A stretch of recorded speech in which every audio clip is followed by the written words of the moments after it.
Welcome to our channel. Today, we're diving into the art of formal communication in British English. Politeness, the cornerstone of Britishness, wouldn't you agree? In the realm of formal communication, it's not just about saying please and thank you. Instead of, give me that report, say, would you mind terribly fetching that report for me? See the difference? It's like slipping a velvet glove over a mailed fist. Now, let's talk vocabulary, shall we?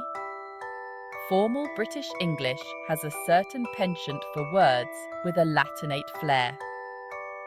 Instead of start, we might say commence.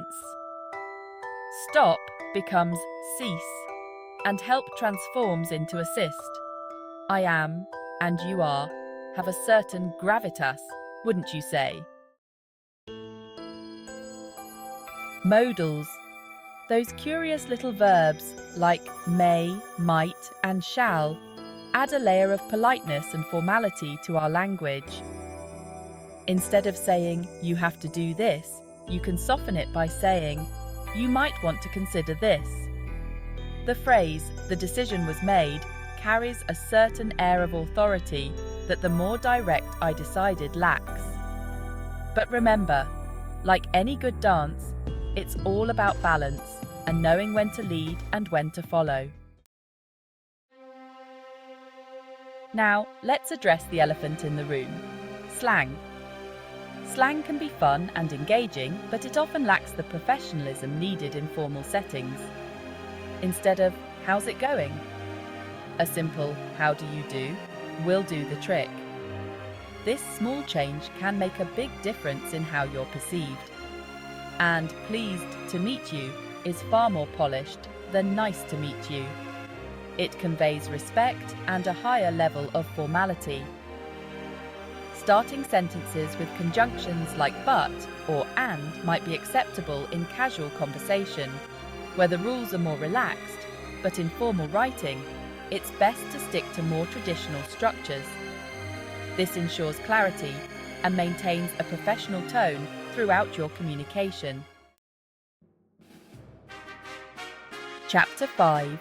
Mastering formal openings and closings in writing. When crafting a formal letter or email, the opening and closing salutations are of paramount importance. They set the tone for the entire communication and reflect your professionalism. If you're unsure of the recipient's name, Dear Sir, Madam is a safe bet. This neutral greeting ensures respect and formality. And when it comes to closing, yours faithfully is the go-to if you've opened with Dear Sir, Madam. It maintains the formal tone established at the beginning. If you do know the recipient's name, yours sincerely is the way to go. This closing is slightly more personal while still being professional. Kind regards or best regards strike the perfect balance between formality and friendliness. These closings are ideal for less formal but still professional communications, adding a touch of warmth. Chapter 6. Tone and Phrasing.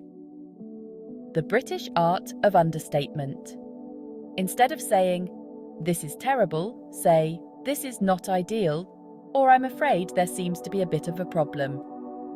Instead of declaring, this is wrong, a more nuanced approach might be, it appears that this might not be entirely accurate. Chapter 7. Crafting elegant sentences.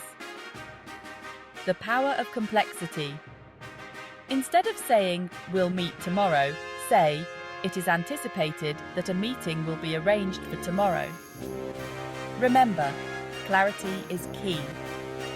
Avoid creating sentences so convoluted that they leave your reader or listener utterly bewildered. Outro.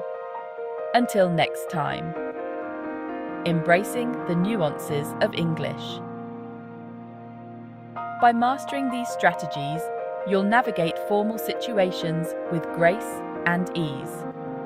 Now, if you'll excuse me, I have a rather pressing engagement with a cup of tea and a good book. Until next time.